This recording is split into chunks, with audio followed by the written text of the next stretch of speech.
All right. Hey, everyone. Welcome to the Political Pariahs podcast. We took a month off while George was in Australia. Hey, everybody. It's good to be back.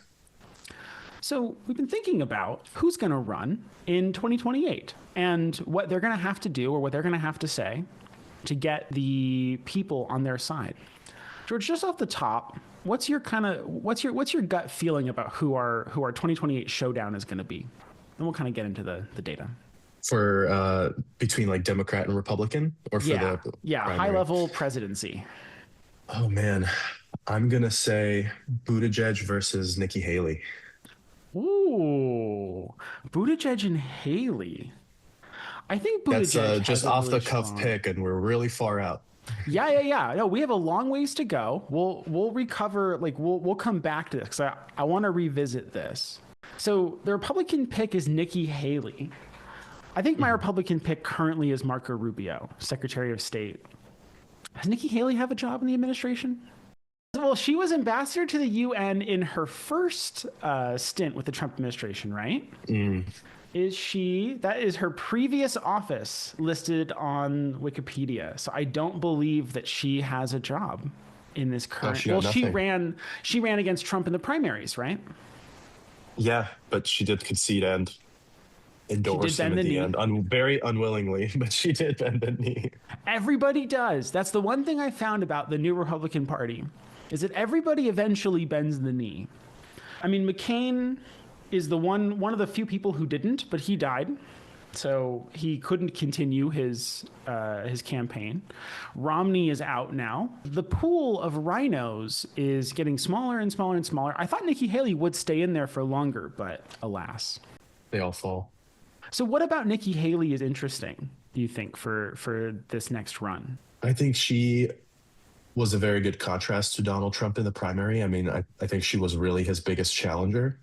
I think if this administration doesn't do a great job and folks are looking for a change and they still want to go Republican, then, JD Vance is out. Pretty much this whole administration is out. Rubio would be my second place opinion, but I think that's going to depend on how all of these peace deals and everything goes, right? He's the Secretary of State. There's those clips of Zelensky's treatment and kind of Marco Rubio dying inside as Zelensky was being grilled in the Oval Office by JD Vance and Donald Trump. And, if he's tied to that, I think that could hurt him in 2028, depending on how this administration does. Whereas Nikki Haley, she's kind of far away from it. She can kind of swoop back in. And, Nikki Haley is interesting here, too, thinking about this, because she doesn't have the MAGA, mark, right? As you're saying. She does not. But she does have establishment Republican approval, which does currently approve of MAGA. And so because she's bent the knee and acquiesced, she's held a role in Trump 1, she could come back and say, hey, I wasn't a part of that mess. But I still represent the establishment Republican Party and what it wants, even if that's MAGA adjacent in a lot of ways and not MAGA as it is. But I also don't know if after Trump, MAGA will have the same power that it does now. Because I don't know who can fill that cult of personality that he has created. And I think the betting markets reflect this. So we're looking at Kalshi. I'll put a link in the description of this podcast to the relevant polls so you can see them. And they're probably going to be different by the time you listen to this. But at the time of recording, this is October 11th, JD Vance is at 53% for the Republican nominee in 2028, followed by a 6% chance for Marco Rubio, a 5% chance for Donald Trump himself, a 4% chance for Ron DeSantis, 4% chance for Glenn Youngkin, a 3% chance for Tulsi Gabbard, and a 3% chance for Tucker Carlson, 2 for Thomas Massie, 2 for Nikki Haley, 2 for Robert Kennedy, and 2% for Donald Trump Jr. And 2% for Matt Gaetz, who I would put at 0% personally. Yeah, that's not a good bet. So looking at this list, I think the market has currently decided JD Vance is the successor. What's your thoughts on that? That's insane to me.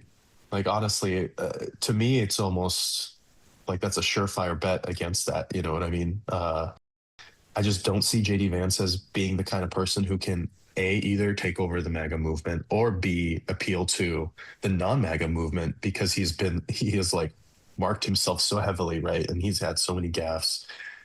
I think he would get crushed on the debate stage. And frankly, he just hasn't really been in politics that long. He's relatively fresh to all this. So I don't know if he could hold his own weight in a debate against somebody like Nikki Haley or Pete Buttigieg. Yeah.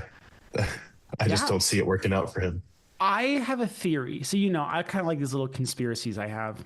I was thinking about, Trump's going into his last term. He knows this. And as much as he'll talk about the third term stuff, that's really just to get social media hits. I don't think he's serious there. When picking somebody, you know that he wants to be important until the end. But as soon as he gets elected, he's a lame duck because he can't run again. So his own personal popularity doesn't matter. What matters is the popularity of his party going forward. And I think that they wanted to pick somebody who couldn't harm his polls by usurping him and becoming the clear frontrunner for 2028 and then taking all his attention away, right? This would piss Trump off if the media were caring more about his VP than him. Right. So they picked somebody who was yes man enough to get the job done. He'll do what Trump wants, right? That was a requirement this time around that wasn't in the first Trump cabinet because a lot of them told him no. And then they got fired or quit or whatever. So now we have a bunch of people who will always tell him yes.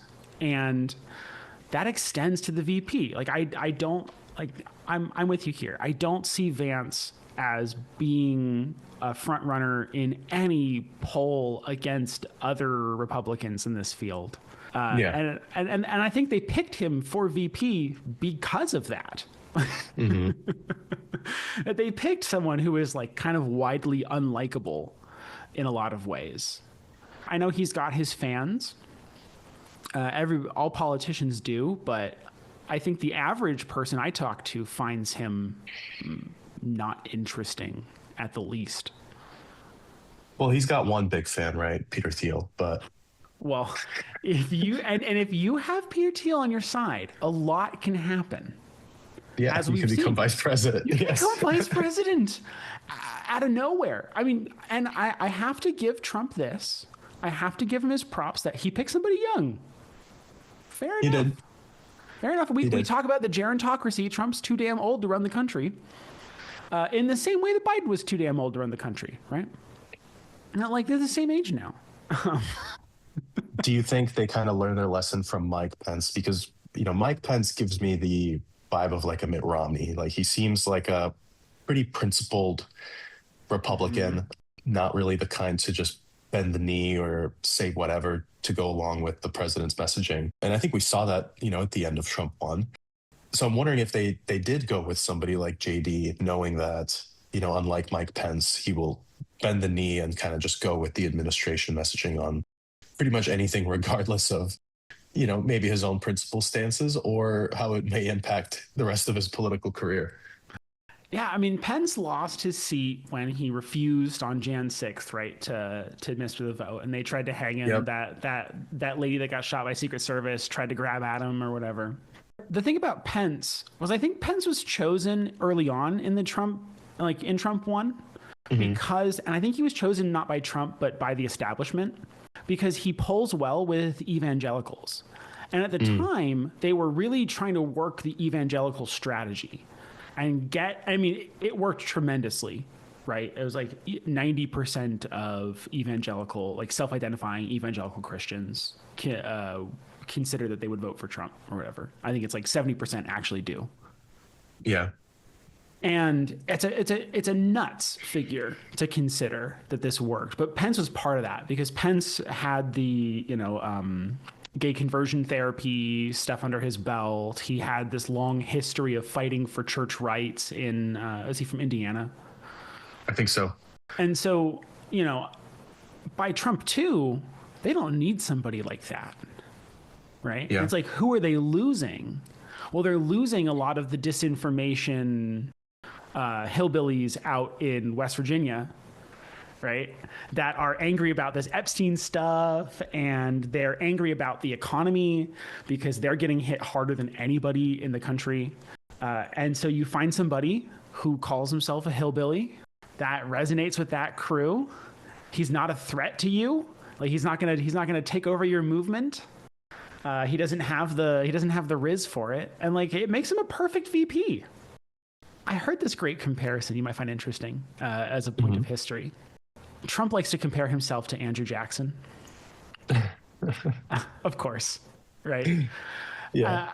I love president's favorite president, right? So figuring out like what a president's favorite president is interesting to me because it kind of tells me like how they view the presidency. Right. Well, yeah, that's such a good reflection. Right. Biden's favorite president, FDR. And of course, Biden spent his entire presidency cosplaying, pretending he was FDR. He was a little old man in the White House, going to get us through the hard times. He believed that. He believed it. He didn't do it. He was unsuccessful in being FDR, but he believed it. But Trump believes he's Andrew Jackson. And the funny history about Andrew Jackson is that Andrew Jackson had a really strong Mike Pence-like VP in his first term, John C. Calhoun. Calhoun told Jackson no and was a principled man and disobeyed Jackson. So he kicked Calhoun out, got rid of him, sent him back to South Carolina, and he grabbed Martin Van Buren, who was the most, I mean, this is like 19th century JD Vance. Basically. Yeah. That's just the best way I can describe him. Is like, he fits so perfect. He's like mostly unlikable. He has some of these kind of wackadoodle views that are given to him by like the donor class that he kind of runs with, right? JD Vance is one of these techno-optimist people. At the time, Van Buren had a lot of thoughts about the U.S. bank and the central authority. And Van Buren wins the election after Jackson's 2 terms end. Van Buren wins the election on the I Am Jackson's successor campaign because he does it. He actually does make it through the primary and he gets to be president. And he has like the worst, most ineffectual presidencies of all time. Like he was just horrible. And he lost the Democratic Party that Jackson had built. He lost their party, like the seat in government for a long time after this. There was this financial panic. He didn't know what to do and just sat around and floundered because he had always relied on the cult of personality springing into action. You know, I mean, Jackson very famously like beat a senator inside the Senate during an open Senate meeting. That like he walked in and they were talking smack about this bill that he had given them, and he just whipped out his cane and just started hitting the senator. This is what Trump wishes he could do, right? He's like, why aren't things like the good old days? Yeah, when America was great. Right, when they're waffling about the big beautiful bill, you know that's what he wanted to do, was walk into the Senate and just start hitting people until they fell in line. But Vance doesn't have that kind of chutzpah. No, he does not. And so I worry if Vance will end up being a Martin Van Buren, that if he would win, he would just be so ineffectual because his ability to like corral the party and to whip the party into shape is not existent. No, it is not. I don't think the party establishment is really behind him. And you know, if Trump goes and the MAGA movement is kind of shaky, I think the knives are going to come out. For JD. And you've got to be, I mean, if you're sitting around in the Trump administration, you've got to be counting your days. Right? Oh, yeah. You know that there's regime change. You know it's coming. I think what's interesting on here is how high up someone like Tulsi Gabbard is. This would surprise me. Same with Tucker Carlson. I think Tucker Carlson's got a chance. No, I don't. I mean, look, people said that when Donald Trump came down the escalator, right? Everybody laughed and scoffed and said, "Oh, he doesn't have a chance." So who knows? Maybe Tucker Carlson win. He does have a huge show and a huge following and a lot of people who like him, but I don't know if he appeals enough to the middle to convince them to vote, for him over somebody like Buttigieg or, insert moderate Democrat. One of the people I don't think that made it, and I think someone who should rank above Gabbard and Carlson and Youngkin, is Josh Hawley. He's a senator from Oklahoma. So I say this because Hawley is a Looney Tune, right? Just keep in mind. I'm not sitting here because I agree with Josh Hawley's policy stance. But Hawley has been doing something that many other Republicans have not been, and that is pushing the anti-corruption agenda. Hawley got Trump's ire recently because he crossed party lines to vote with Democrats on a bill that would ban stock trading for congresspeople. Now, they can't ever get this bill passed, right? It passes committee all the time because the Financial Services Committee sees how much fraud there is in stock reporting among congresspeople that is basically unenforceable, and they are always interested in passing this bill, always pushing it forward. And then it always dies on the floor. It never makes it anywhere because the majority of congresspeople are like, no, I like trading stocks. Yeah, actually. I like making a ton of money, thanks. Yeah, I would never vote against that because that's not in my best interest. But some of them do vote against their best interest because they vote in the best interest of the country. Turns out that's their job. And I admire Josh Hawley for this. And I agree with him on some things when he's talking about the anti-corruption stuff. But I think that that would play very well with the MAGA base, that in a post-Trump world, right? Because a lot of Trump's grifts can be kind of washed away, but it's harder to do that the further you go from Trump's circle. Right. And so once Trump's circle is not there and there's no one to orbit him and capture that he's always innocent vibe, then I think you need somebody who is actually mostly innocent, just a Looney Tune, right? Like, yeah. And maybe that's where Thomas Massie doesn't quite fill the role, right? He's a little too level-headed and normal. Yeah, like he's Massie, anti-corruption. He's kind of inserted himself into the fight to release the Epstein files. He's taking up that mantle. Maybe he's eyeing or focus grouping a run for 2028 and using that as a springboard. But he doesn't have that cult of personality going for him. So I don't know. Yeah, Massie has the same anti-corruption. I'm gonna play to the older school Republican thought of actually being fiscal conservatives, and he's trying to capture that back. I don't know if the old Republican Party will ever come back. I don't know if Josh Hawley could do that. I think Massie could do a fair bit of clawing back of some of the policies. All right, Democrats. We have a much higher mix of people, mostly because there's no established runner currently, although at 35% chance of being the nominee in 2028 stands Gavin Newsom, current governor of California, my governor. Below him, 10% to AOC, Alexandria Ocasio-Cortez, 7% to Wes Moore, 6% to Josh Shapiro, 6% to Pete Buttigieg, 6% to John Ossoff, 5% to Kamala Harris, who I do not believe will be running in this, no. 5% to Gretchen Whitmer, 5% to Andy Bashar, 3% to JB Pritzker, and 3% to Jon Stewart. I would vote for Jon Stewart. I would vote for Jon Stewart. I don't know what his policy platform would be, but I could imagine it would be mostly pragmatic, common sense things that could actually solve the problems that people care about, because that's all he talks about.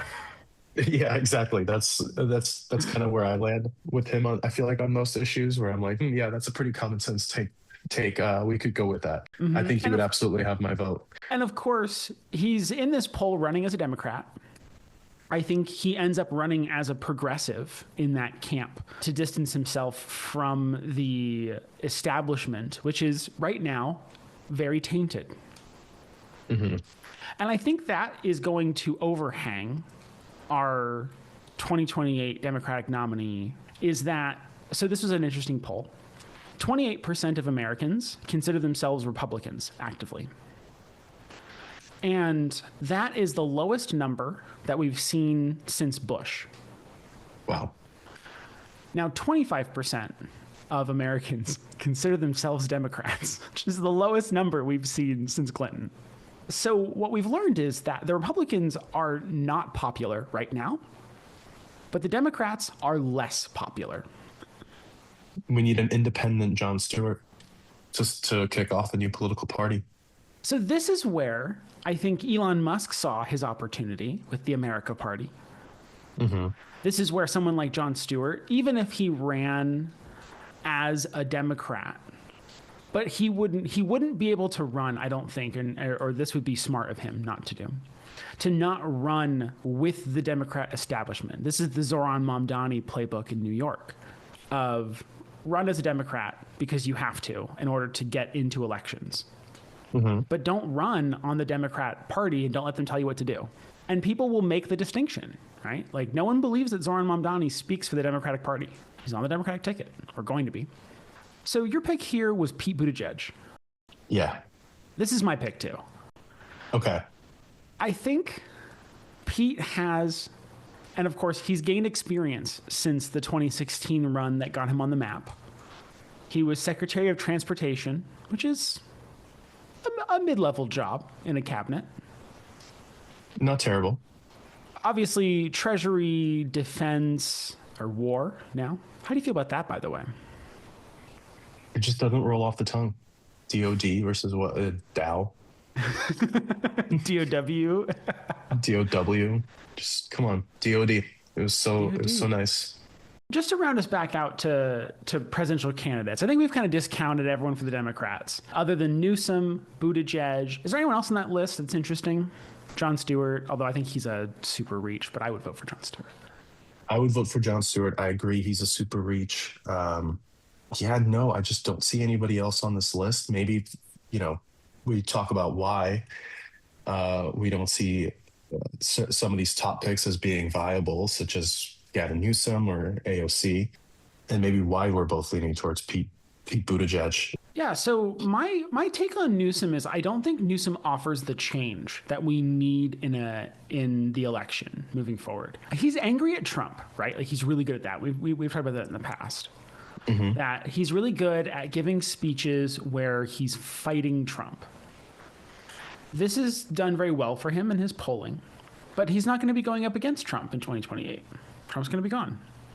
I mean, Trump might be still running around campaigning for whoever's going to run in his place, but it's not going to play the same. And I don't think him getting angry about Nikki Haley the way that he does about Trump will play well. No, it will not. So I see Buttigieg as being able to offer the small town change. I'm not part of the establishment.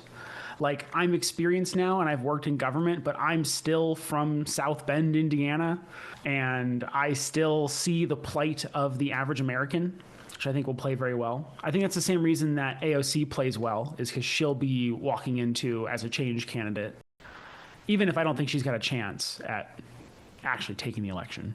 Yeah, well, AOC is an interesting one because she is a change candidate, unlike Newsom, but like Newsom, I view them both as coming with a lot of baggage, too much baggage that would play on repeat on Fox News. With Newsom, it's largely his governorship in California.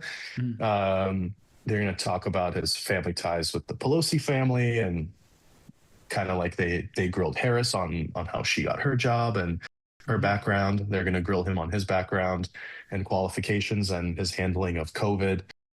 And just his governorship of California. And AOC in the same way, I think when she was, especially an early congresswoman, there were certain, her photo op at the border with the fence, where she did the crying photo op hanging onto the fence that got absolutely demolished by right-wing video when people got the behind the scenes photos and realized it was just a photo op. And some of the more kind of social media stuff that she's done, I think, is some baggage that will negatively impact her with anyone outside of the very young crowd. And Buttigieg, to me, kind of seems like he would appeal to both sides. He could be the kind of a change candidate, but appeals to the establishment still, and is far enough from the kind of Biden-Harris administration as just the transport secretary. And hey, maybe he can kind of point to everything happening in aviation and transportation right after his departure and say, like, hey, you know what? There weren't as many close calls in aviation accidents when I was transportation secretary, so I must have been doing something right.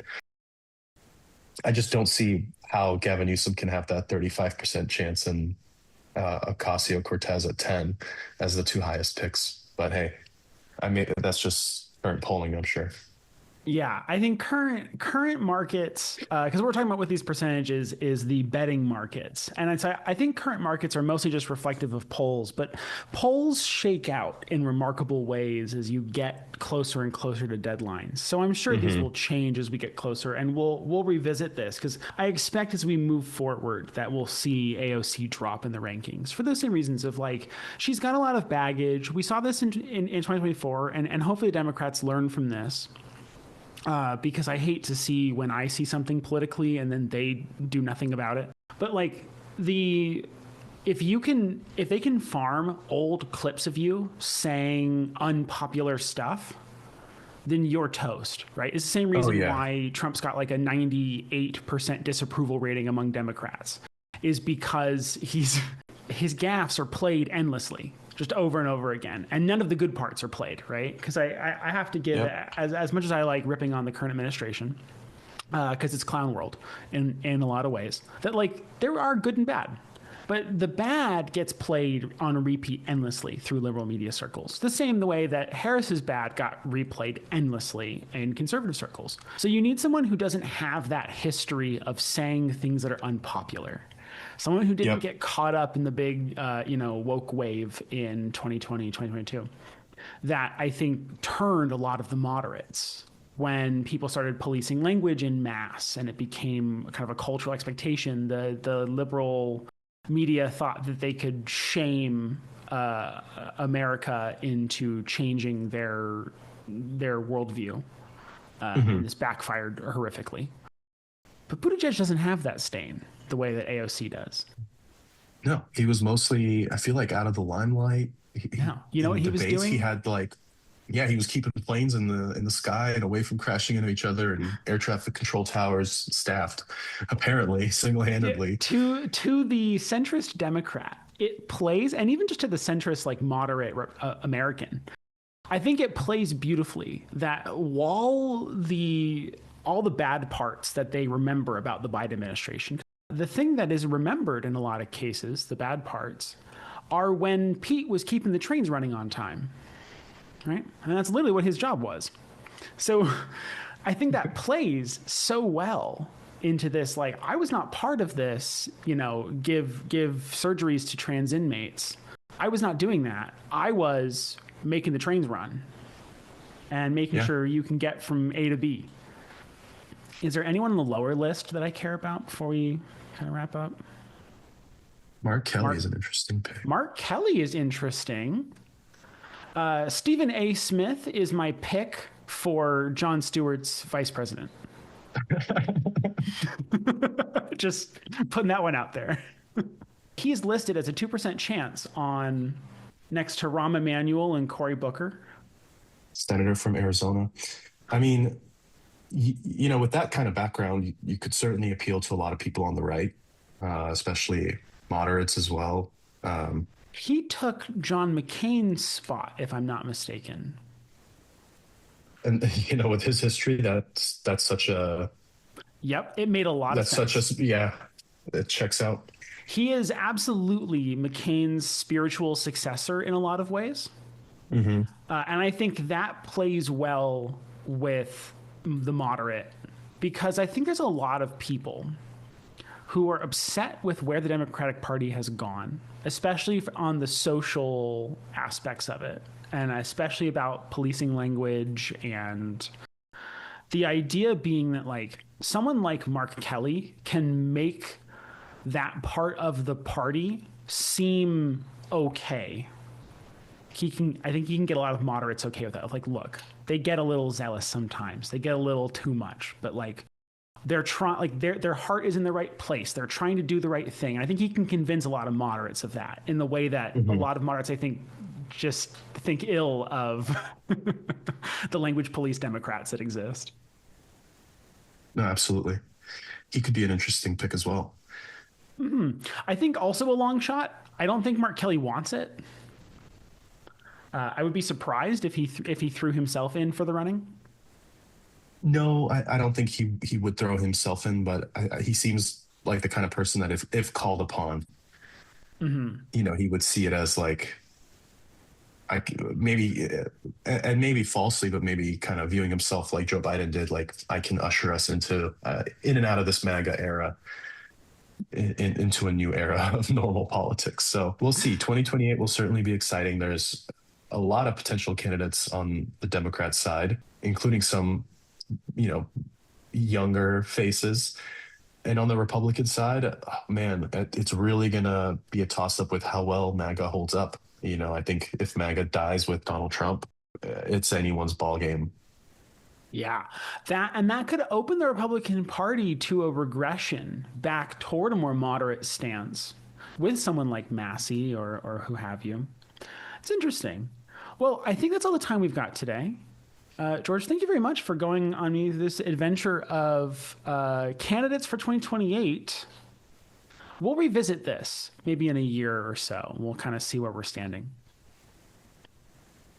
Yeah, it's definitely a great exercise. I don't have is this call sheet? Is that how you say Yeah, it? I don't have a call sheet account, but I might make one just to place some bets here on some of these against some of these front runners. Seems like potentially easy money to me, but this is not investment or financial advice.